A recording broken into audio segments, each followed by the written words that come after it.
Salam aleyküm. Bu günlər sizə arxamızda ramkaları necə düzəltməyimizi izah edəcəyəm.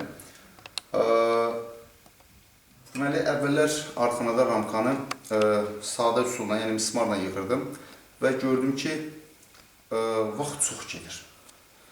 Düşündüm ki, yəqin ki, bunun bir həlli var və mənim üçün bu həllini mən pnevmatik tapancadan istifadədə tapdım. Yəni, sadə pnevmatik tapancadır, haradasa qiyməti 25 manatdır. 3-cü mikrorayon Basimo bazarından almaq olar. Və mənə bir hədiyyə kimi qismət olmuş kompresordur. Lakin bu tipli kompresor 200-250 manata əldə etmək mümkündür. Deməli, kompresordan və ya bu tapancadan istifadə edən zaman əsas qaydalardan biri odur ki, mütləq yağın vurmaq lazımdır. Hər istifadədən öncə içinə 5 damcı yağ damızdırmaq lazımdır. Çox sadədir və bu tipli güllələrlə pətəklərin qırağında, ramkaların qıraqlarını tikirik ki, məftil onu kəsməsin. Sonra isə prosesin davamını göstərəcəyim. Yəni, çox sadə bir prosesdir. Təsəvvür edin ki, nə qədər rahat.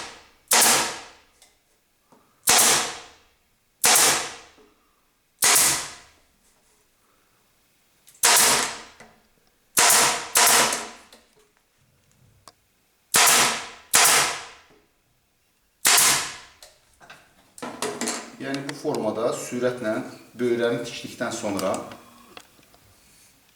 artıq məftili çəkən zaman məftil bu tip ramkanı kəsib içinə girmir. Yəni, məqsədimiz o idi ki, adətən qışdan ramkanı hazırlayan zaman məftili çəkəndə məftil sonradan boşalır. Lakin bu tipli üsulla yığan zaman ramkaları siz qışdan da hazırlaya bilərsiniz və yaxşı nirjaveka məftildən istifadə edirsinizsə, o boşalmayacaq. Bu isə sizə sezon başlamamışdan əvvəl artıq sezona hazır olmaq üçün şərait yaradır. Sonra üst plankları vurmağa başlayır. Bunun üçün artıq tapancanın növünü dəyişirəm. Və bunun üçün mismar vuran tapancadan istifadə edirəm. Bunun üçün 3 sm uzunluğunda mismar vuran tapancadan istifadə edirəm. Qiymət yəni eynidir. Və mismarların 5000 dənəsi hardasa 1 manat 20 köpəyə başa gəlir. Yəni, kifayət qədər ucuzdur. Düzdür, dollar qalxandan sonra ola bilər ki, bahalaşır. Deməli, ramkalarımızın üst plankalarının qəsdən arasında yarıq açmışam ki, artıq şanı birbaşa bura utuzdurum. Yarığın eni 3 mm-dir və Elxan müəllimdə, yəni şaxta qardıcılıqda bunlar artıq satışdadır. Elə bu formada.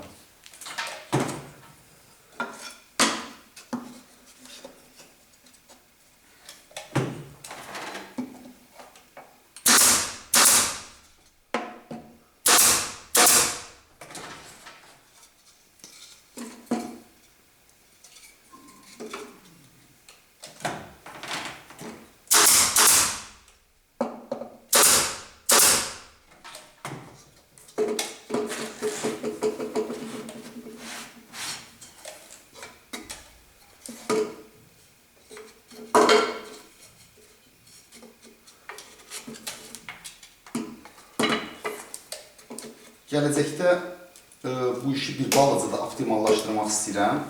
Çünki bir pətək yığmaq prosesi özü vaxt aparan bir prosesdir.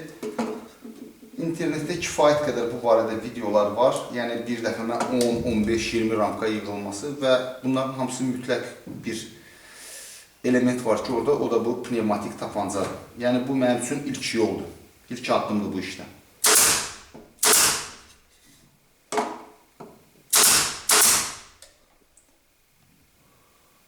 Yəni, bu cür ramkalar tikilir. Ramkalarımızın fərqli xüsusiyyəti odur ki, langsort ramkaları olmasına baxmayaraq, burada 4 dənə dəlik var. Bu dəlikləri də ona görə qoyduq ki, bal süzülən və ramka ağır olan vaxtı ramkalar qırılmasın. Və artıq şan vuranda isə tokdan istifadə edilir. Ona görə bu tipdə daha rahat olur məncə. Belə. Nətər xoşuma